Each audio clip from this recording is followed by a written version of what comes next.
ഞാൻ സൂര്യ സാറിനെ കാണുന്നുണ്ട്. എന്താ കുഴപ്പം? മമ്മി പറയുന്ന അനുസരിച്ചാ മതി. ഏട്ടൻ ഇതുവരെ കൊണ്ടുവരാൻ അറിയാമെങ്കിൽ ഇറക്കി കൊണ്ടുപോയി മുറി കിടത്താനും ഞങ്ങൾക്കറിയാം. ദേ, നീ മര്യാദയ്ക്ക് പോകുന്നുണ്ടോ? ഇല്ല, ഞാൻ പോവില്ല.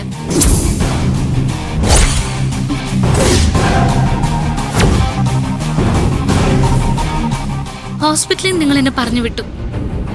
ഇത്ര നേരം എന്തവസ്ഥയിലാണ് ഞാനിവിടെ ഇരുന്നതെന്ന് നിങ്ങൾക്ക് അറിയില്ല.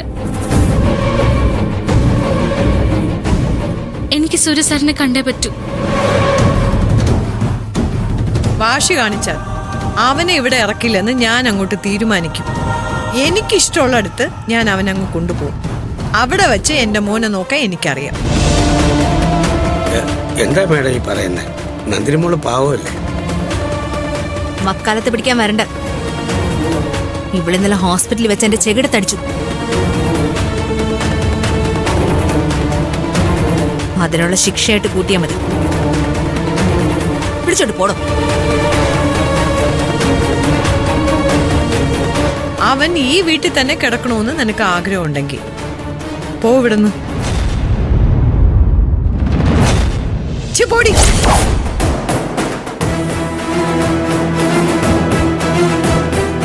ഞാൻ പൊക്കോളാം. അതിന്റെ പേരില് സൂര്യ സാറിനെ ഇവിടെ ഒരിടത്തേക്കും കൊണ്ടുപോരുത്. ഓ,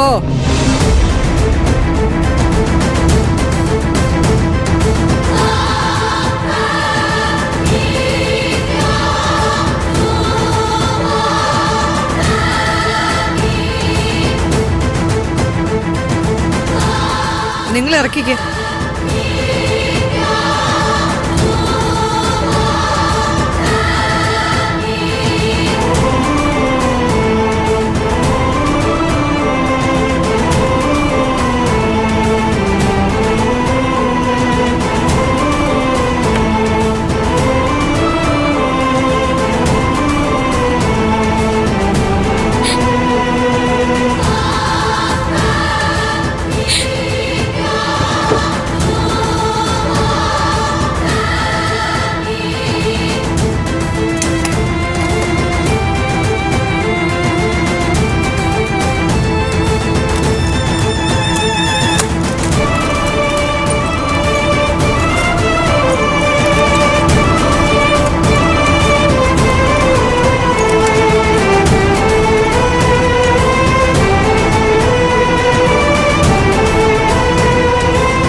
സൂര്യ സാർ,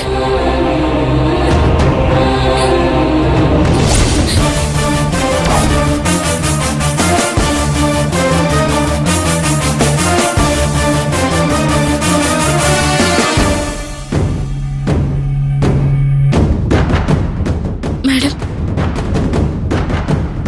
അവൻ എത്ര ദിവസം ആ കിടപ്പ് കിടന്നാലും നീ അവനെ കാണില്ല. മാഡം, അത് എന്റെ ആരാന്ന് മാഡത്തിന് അറിയില്ലേ? നീ ആരാന്ന് എനിക്ക് നന്നായിട്ടറിയാം. എന്റെ തെങ്ങിൻ തോപ്പിൽ പണിയെടുത്തിരുന്ന സുദേവന്റെ മകൾ. അതിനപ്പുറത്തേക്ക് ഒരു സ്ഥാനവും പത്മ നിനക്ക് വകവെച്ച് തരില്ല.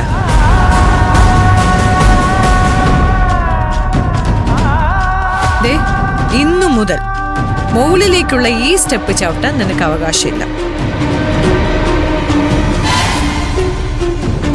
നിനക്കേ ദേ അവിടെ ആ അടുക്കളയിൽ അതിനു ചുറ്റും മാത്രം കഴിയാം.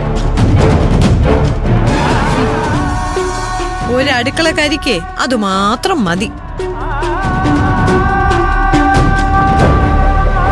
നീ എന്താണ് ഞങ്ങളുടെ കുടുംബത്തെ കുറിച്ച് കരുതിയത്? സൂര്യ കയ്യിലെടുത്ത് ഞങ്ങളൊക്കെ അങ്ങ് കൈകാര്യം ചെയ്ത് കളയാന്നോ? ഇനി നിന്റെ സങ്കടം ഞങ്ങൾക്കൊന്ന് കാണണം. ആരെയും കൈ ഉയർത്താനുള്ള ചങ്കൂറ്റമുണ്ടല്ലോ നിനക്ക്. നിന്നോട് മുകളിലത്തെ നില കയറാൻ പാടില്ലെന്ന് പറഞ്ഞ മമ്മിയുടെ നേരെ കൈ ഉയർത്താൻ ചങ്കൂറ്റുണ്ടെങ്കി നീ കാണിക്കടി.